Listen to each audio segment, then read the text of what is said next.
to me.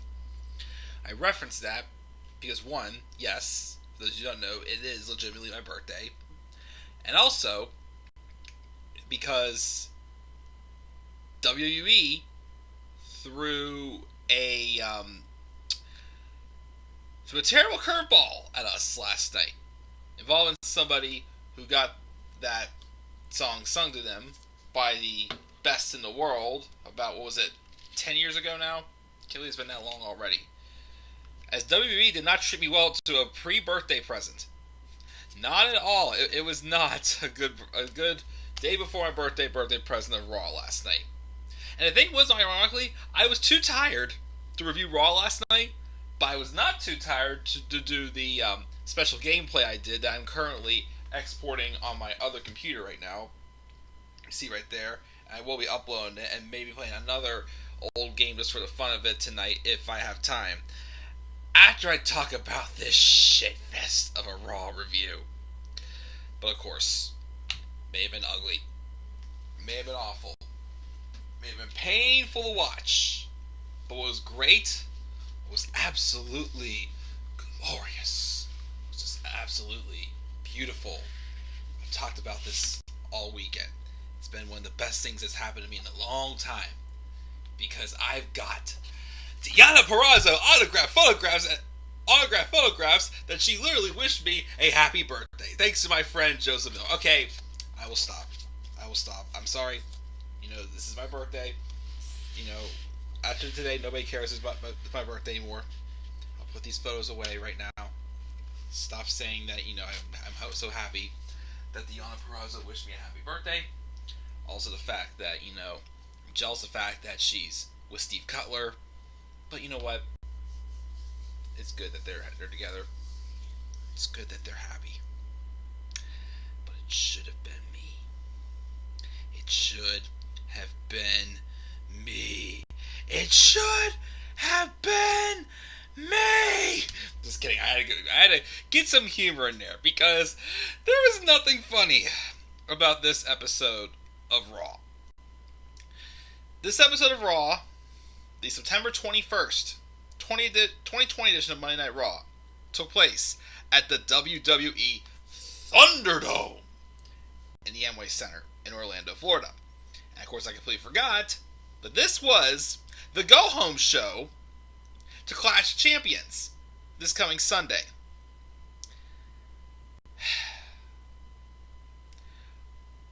You see that over there? I'm pointing to it right now. That is called a door. It's something you walk through. You can either, enter a room or you can exit a room. Whoever wrote last night's edition of Monday Night Raw, find one of those, have someone slam the door right behind you, and don't ever come back.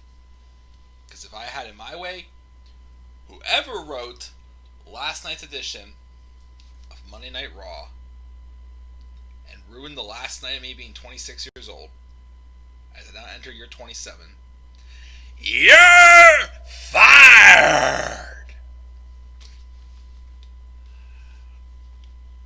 We've had a ton of episodes of Raw and SmackDown this year. Mostly SmackDown. Raw has at least had some things that are intrigued for me. Most of the time, there isn't. But SmackDown, to me, has always been like the lifeless show that has like nothing going on. A show like this makes me more angry. The rumors about how apparently writers have sat around in meetings discussing the plan for Retribution, such as the names they gave each of these former NXT superstars that we all know who they are. Yeah, that's right. I see your blue hair, Mia Yim. I see your eyes, Mercedes Martinez. I know it's you, Dominic Dijakovic. I know it's you, Dio Madden. And apparently the other guy in the white mask is Shane Thorne. I'm sorry. T-Bar, Mace, and Slapjack. Those are the names of your vicious villains. The idea, the fact that apparently people are sitting in meetings laughing about this is exactly how whoever wrote that show, whichever team of writers wrote last night's edition, was one of those shows that they probably were sitting back laughing their asses off, saying that this is a show that's just 100% intelligence insulting. Intelligence insulting, because it was an embarrassing show. WWE should be ashamed of themselves. This show was a mess. This was garbage. This was one of those shows that just like makes you ashamed to be a fan. It's one thing to be bored by a show, but it's one thing just to feel like you're being your intelligence is just like blown away by how stupid these people can be. And again, as a guy with a video degree myself, I still constantly watch this and think, one of the toughest professors I ever had in college, which was my directing for camera class, would not be passing anybody who were writing stories like this that just make absolutely no sense whatsoever. Not that it's just there and it's boring. It makes no sense, and it's mind-numbing and intelligence insulting. Retribution ruled the show, and Retribution is immediately ruined. We'll talk about that why in a second. But first, I know you guys have been enough about hearing about my, meltdown about Miss Perazzo and Mr. Cutler. It should have been. Just kidding. Also my introduction rant about how much I hated this edition of Raw. Let's check the live chat. We've got, hey, Owen Stanley. What's up, man? It's been a while. How you doing? Not too bad, other than the fact that this episode of Raw, this sucked. Tyler says this is a show you gave an F and not available for me. If I didn't watch this show, definitely not available, but this show definitely deserves the grade I'm giving it. No excuse. Owen said, ooh, I hope you're okay, Owen. Owen came down with the virus this past week. He hoped Raw would improve his mood to the opposite, but what a terrible show. Happy birthday. Thank you for sure, man. But yeah, I definitely hope you feel better for sure, man. Definitely in my prayers, man, for sure. Thank you, Tyler, as well. It makes him laugh how they ruined the potential upset of Zelina Vega versus Asuka by having it on the pre-show. Yes, we'll talk about that. As if they'll do a major title change on a pre-show. Not that I thought Zelina would win anyways. I did not either. Mia Yim beating up her husband Keith Lee as if WWE Universe are unaware we know they're together, as if we're stupid. Well, they're not married. They're still just dating. But still, exactly. How are we meant to take Dio Madden seriously after seeing him get ragdolled by Brock? That as well. This is the worst Extreme Rules 2020. It's feeling like Nexus 10 years ago. Oh, Nexus had things going for them, and they got blown away by. Then they got the air sucked out of them by John Cena. This was the Retribution being dead as soon as they walked into the door. You want to know why? Let's talk about why as we start talking about this opening segment. So Retribution makes their way out. We have been informed that Retribution has signed contracts with WWE. Retribution, let me repeat that. The same team, the same group of people that are just terrorizing and literally hijacking the shows like they're a bunch of uninvited guests crashing a party. Supposedly they're not employers and trespassing, have signed contracts, and they can do whatever the heck they want. How much sense does that make? How much sense? They're supposed to be furloughed employees or whatever that are getting their revenge on WWE. Well, first off, why would you re-sign them if they do nothing but constantly trespass? And two, they're NXT superstars! They're NXT superstars. Mia Yim, no doubt about it, blue hair and everything, she was there. Mercedes Martinez, she was there. Dominik Dijakovic, he was there. And then the other one is Dio Madden, the former Raw commentator. He was there. And then again, people are saying the white mask is supposed to be Shane Thorne. Surprised they don't have that Brendan Vink guy, wherever the heck he was, that apparently Vince was so high on that team of Shane Thorne and Brendan Vink had to beat Cedric Alexander and Ricochet in a tag match just to never be seen again. So I'm surprised for sure he's not in there. Jeez, oh man. So yeah, they basically are just like, they come out and say, oh, me and you cut the promo about how contracts won't save WWE. Dijakovic adds WWE is infested with a sickness and their judge, jury, and executioners. Then out comes the Hurt Business, who they're the ones, of course, trying to take out Retribution now. MVP says how Retribution aren't so tough and they don't have their chainsaws, but since they're still running their mouths, they'll get an opportunity tonight to be on the business end of some hurt. And then Bobby Lashley says, they're not kids hiding behind masks. And then a bunch of other goons just get into the ring, and it's just a big long beatdown before announcing that we're going to have a tag match in the main event. 3 members of the Hurt Business versus the 3 men in Retribution. And their names. It's not Dominik Dijakovic. It's not Shane Thorne. It's not Dio Madden. It's T-Bar, who's apparently Dijakovic. Mace, Dio Madden, and my favorite one of all, Slapjack. You give corny names of a stack of pancakes. A stack of freaking pancakes to someone who's supposed to be terrorizing the company. You've instantly ruined these guys' careers. Like, what are you going to call me a yam? Yammy? What are you going to call Mercedes Martinez? Mercy? I don't know. So, knowing how corny and ridiculous you guys are, just to sabotage these NXT stars who are actually being awesome and getting over for crying out loud. Dominik Dijakovic, for crying out loud, had a match of the year candidate with Keith Lee earlier this year because the two of them made each other stars.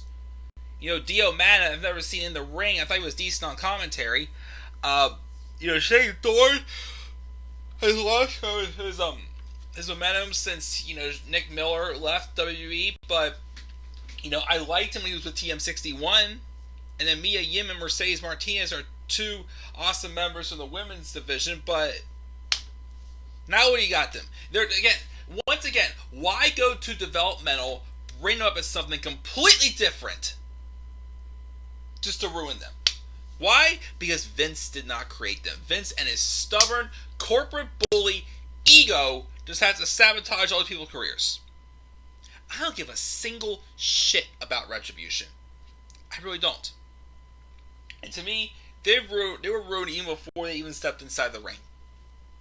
That's how much I don't care about them. So we have that. Then we have our very first match of the night is a number 1 contenders match, a triple threat match for the Raw Tag Team Championships. The winner fights the Street Profits this Sunday at Clash of Champions. Listen to these teams. The freshest team of Humberto Carrillo and Dominic Mysterio.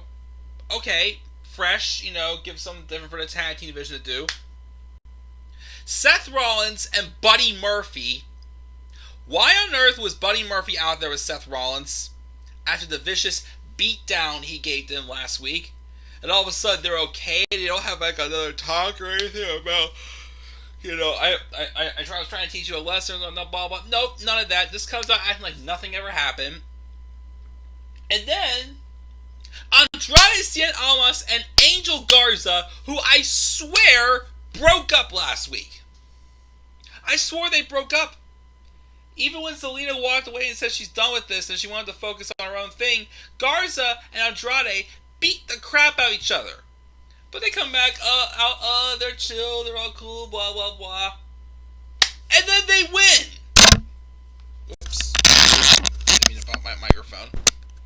They win! So we're getting, for the upteenth millionth time, at Clash of Champions, the Street Profits versus Andrade and Angel Garza.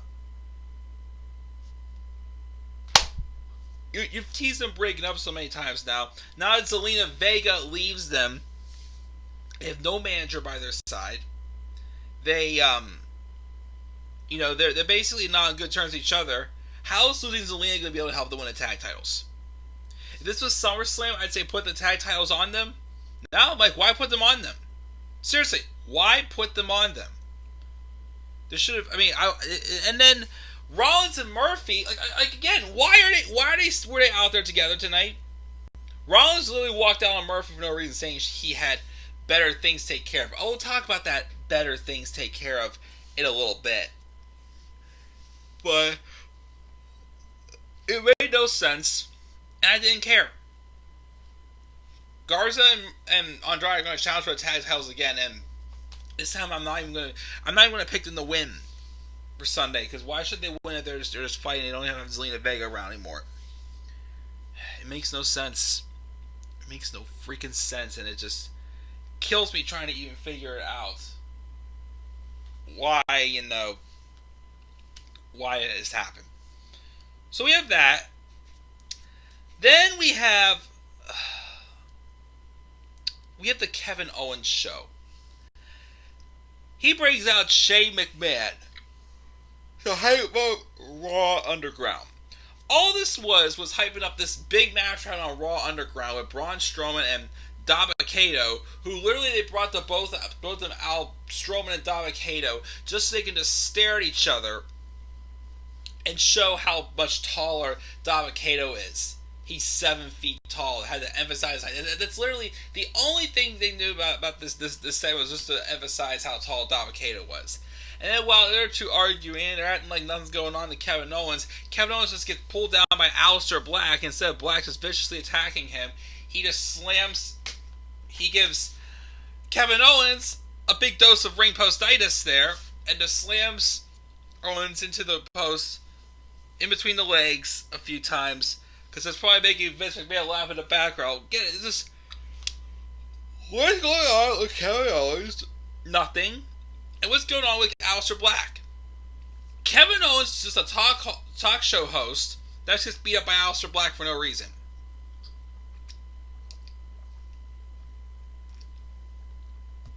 Literally, it's all he is.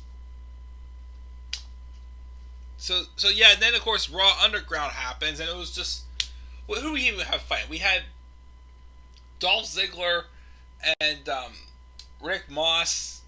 I think we had Eric and Arturo Ruas, whatever the heck it was. And we have the match with Strowman and Dabba-Kato. It was literally a couple seconds, and he just beat him down. Is anybody benefiting from Raw Underground? Other than seeing Dabba-Kato? Is this me? Yeah, I thought so. It's useless. I was interested in it first, but to me it's like, okay, what's it doing? Who's becoming a star out of this? Who? What, Rick Moss? Rick Moss, same guy who is nothing in NXT, yet he comes up to the main roster and squashes Ricochet, Mustafa Ali like they're nothing? Am I missing something here? Then we have... What else do we got? Then we have Drew McIntyre and Keith Lee. Same stipulation as last week. Since Randy Orton may not be able to wrestle a Clash of Champions in the ambulance match, if Keith Lee wins, he will replace Orton. Okay, so what happens if Keith Lee does win, but Orton's ready? Going to make it a triple threat? Are they going to just discard it all? I don't know, but guess what? For the millionth time on the main roster already for Keith Lee, it's been the millionth time already, Keith Lee loses by disqualification. Because why? Randy Orton interferes and attacks Drew McIntyre. Afterwards, he cuts this promo in front of the ambulance.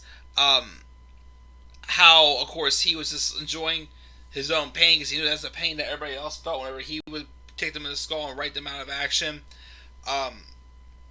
But basically, he's saying he's going to become WWE champion for the 14th time, and that ambulance is going to help him get there and whatnot, and blah blah blah. Asuka's backstage being interviewed.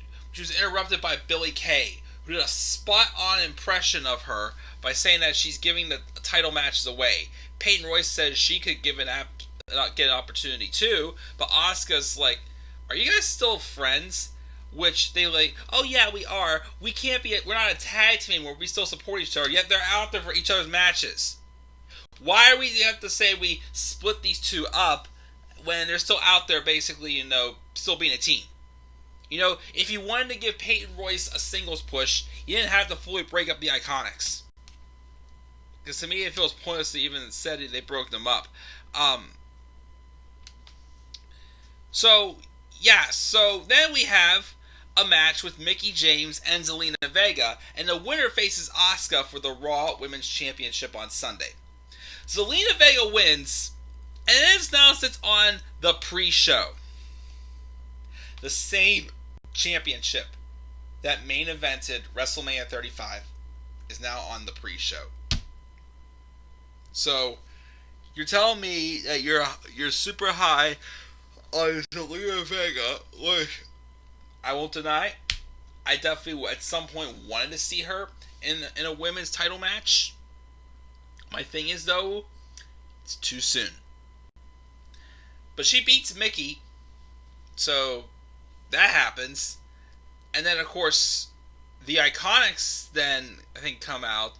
Oh no, they did not. That's not that time. That was in the later match. We get a hype video for Bianca Belair. Where the heck she's been? No, they're just showing off how she can lift weights and whatnot.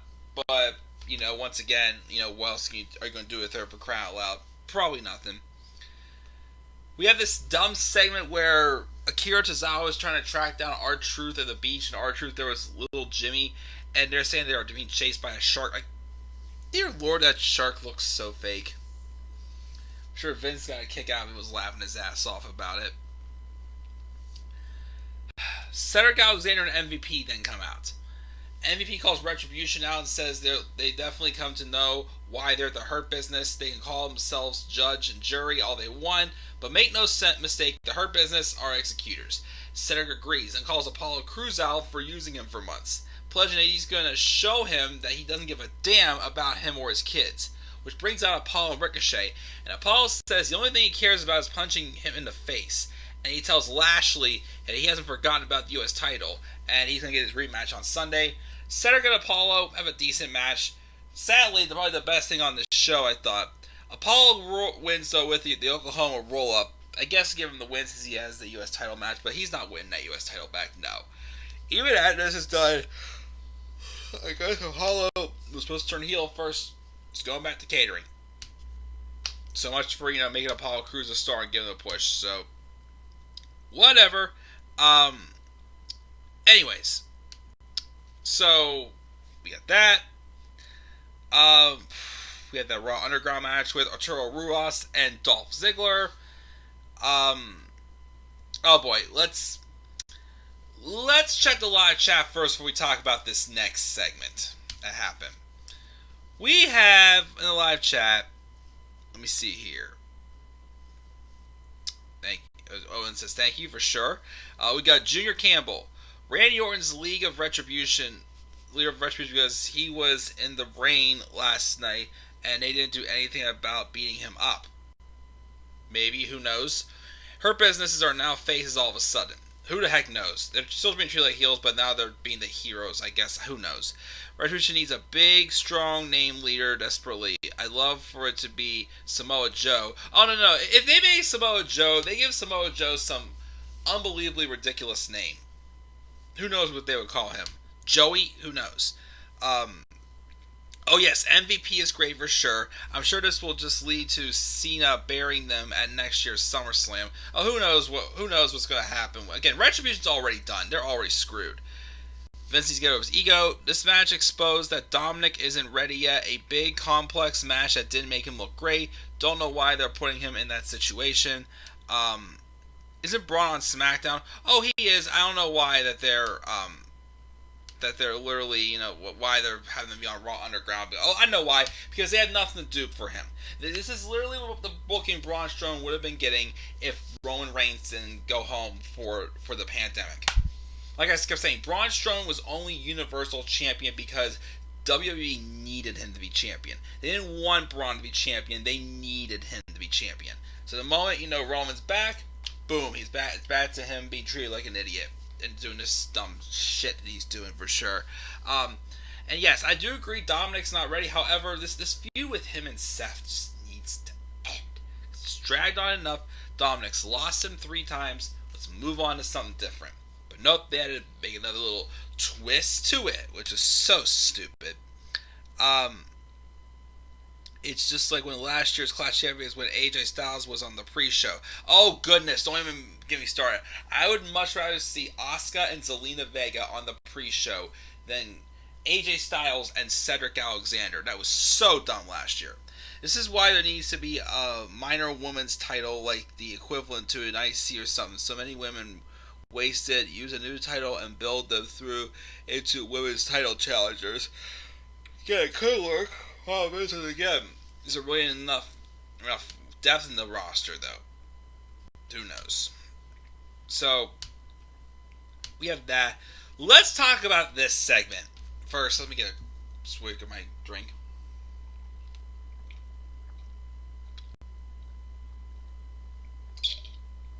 I don't drink it at all. Let's talk about this segment. You talk about ruining a story, overproducing,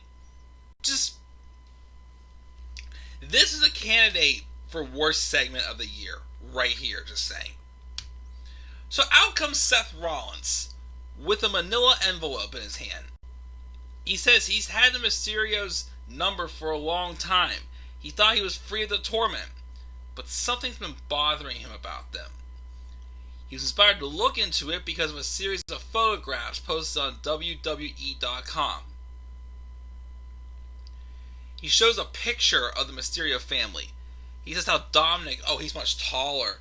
We deserve to know he's done some digging. And he has the results in an envelope. And I'm like, oh gosh, are you really just going to try to, repeat the whole Eddie Guerrero being Dominic's father storyline just because you think that's going to, oh my goodness, make us jump up and down, like, oh my goodness, we're crazy fans, we love this. Well, no, again, we're not stupid, Vince. But it gets even more done. The Mysterios come out. And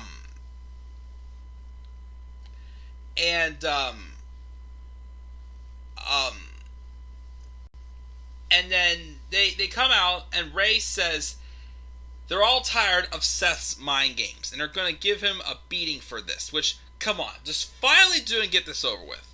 I still think what they did to Murphy, they should have done to Rollins. Rollins says, no. I find you guys inspiring. But I got a DNA test. Times have changed. Technology's advanced a lot. There needs to be an answer to the question of whether Ray is really Dominic's father.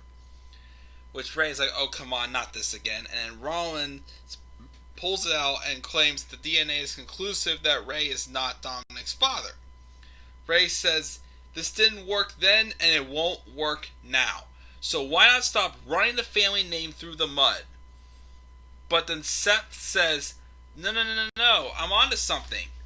Maybe I made a mistake. Maybe it isn't Dominic that isn't his son, but maybe Aaliyah isn't your daughter. And if this test isn't proof enough, he's got some concrete evidence. I'm like, okay, what is that? So now, Seth Rollins rolls the footage from last week at the end of the Steel Cage match when you see Aaliyah consoling Murphy when Murphy he just got beaten up by Seth Rollins. So now, what are you saying here? Are you saying that Murphy is Aaliyah's dad, or are you saying there's romance and one? How can Murphy be Aaliyah's father when Murphy is 31 and Aaliyah is 19? He would have had to have gotten somebody pregnant at 12 for that to happen. Or if there's a romance angle, why is Buddy Murphy again, who's 31 years old, hitting on a 19-year-old? Yes, Aaliyah's beautiful. She's good looking. I won't deny that. But like, how creepy can that get? Like, why do we have to go? Like, again, this is just like one of those feuds where it's like it hits a point where it needs to end. There's nothing else you can do about this and move on. It's just, it's like, okay, Seth's beating Dominic. How many times? It's getting old. Let's move on. No, we had to add another twist to it, and it's not a good twist. Just like in 2017, we also almost had the Pumpkin King and Bray Wyatt in drag at TLC. Does anyone remember that? How horrible that would have been? Yeah, this is the same exact thing. So Ray snaps on Seth for saying something about his daughter, but until then, he then calls her naive, and then Aaliyah gets mad and storms off about it, and then later we see Murphy consoling her. So why are we going this route? Like, why do we, just because Aaliyah is there, why do we have to literally, get her involved in the storyline? Like, okay, and nothing against her, but it's like, why does we have to pull some random person out of the crowd, even if it's the daughter of an actual wrestler, and make a storyline out of it? It's because Vince wishes he could. Not gonna say that, but it's true. Like, what was this? What was this? Like, this is one of the. I mean, you think Seth Rollins was horrible as a babyface last year? This was one of the worst promos I've ever seen Seth Rollins involved with, because this made no sense. This was on the level of Nakamura making fun of, well, Jinder Mahal making fun of Shinsuke's facial expressions 3 years ago around this time. Like, do you really, like, just consoling someone, is that going to make Aaliyah look like she's. My intelligence is assaulted again by trying to figure this out. It's literally just so stupid. Just so stupid. I don't care. And then we have Nia Jax and Shayna Baszler squash Lana and Natalya, and afterwards they beat them down in front of the Riot Squad just to intimidate them. Skip those tag belts. Just get rid of them in general. Not just put them on the Riot Squad, please. We have that. What else we got there? And then we got Asuka defeating Peyton Royce. I'm sorry, Asuka won by disqualification because Zelina Vega got involved. So you wasted this match for nothing, even though, again, Billie Kay was out there supporting Peyton Royce if they're not supposed to be a tag team anymore, because that makes no sense. And then we got the Dabba-Kato thing. Then we had the main event, Retribution versus the Hurt Business. And I didn't care. You want to know why? Because this also ended in disqualification. So Keith Lee's matches ended in disqualification. So this match ends in disqualification for everybody to beat each other down. Randy Orton eventually hit the RKO on Drew McIntyre. Did any of this show sound like it made any sense whatsoever? Like, did this show make any sense? No, this show did not make sense. But not like it was boring or it was like they tried and nothing didn't work. No, this was one of those shows that literally felt like the writers sat down, came up with this, and just laughed about it the whole time. Because this was an intelligence insulting show. This was one of those shows that made me ashamed to be a wrestling fan. Literally, when I was adding up the numbers to, like calculate it, like a grade for this show, I literally had I don't think I even went above a 2 at all for any of this stuff, because this stuff was just so awful, unexcusable, unacceptable, and I hated this show. I completely hated this show at all. So on Twitter, I had 11 votes for a grade would I give Raw. 11 votes. Nobody said A or B. 27.3% said C. 72.7% said D or lower. That's how bad this show was. And I'm giving this show an F. Because nothing mattered on the show. Everything was just like it was just insulting our intelligence. Nothing felt thought out or anything. It was just one of those shows that made me ashamed to be a wrestling fan. And I'm tired of even just talking about it. So that was that. Check the live chat before I go off the air here. I got my Game of Life game to upload. I'm not sure if I'll be able to play the other game I went to tonight, but I will this week for sure.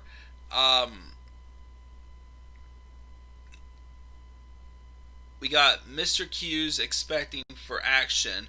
Why did I do this to myself last night? Because my best friend always forced me to watch Raw and Smack every Mondays and Fridays. Easy to work for 2020. Unfortunately, it was. At least I was kind of interested in WWE's rehashing the storylines, but it is stupid. But if it is the stupid end to this feud already. Lashley and Apollo versus Cedric and Shinsuke, Street Profits versus Andrade.